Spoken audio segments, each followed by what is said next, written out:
நிச்சயமா அது மாதிரி பேச மாட்டாருன்னு நினச்சோம். ஏன்னா நாங்கள் எம்ஜிஆருடைய ரசிகர்கள், புரட்சித் தலைவருடைய தொண்டர்கள், புரட்சி அம்மாவுடைய தொண்டர்கள். நாங்களாம் இது மாதிரி எதிர்பார்க்கவே இல்லை அவர் இப்படி பேசுவாருன்ட்டு.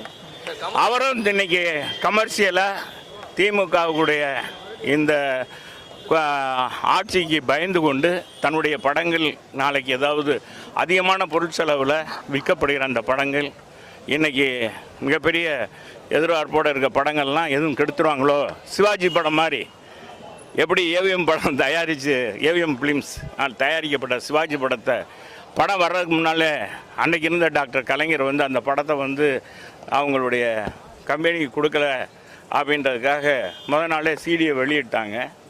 அப்படி வெளியிட்டதன் அடிப்படையில் அந்த படம் ரொம்ப இதாச்சு. அதோட ஏவிஎம் படம் தயாரிக்கிறதை விட்டுட்டாங்க.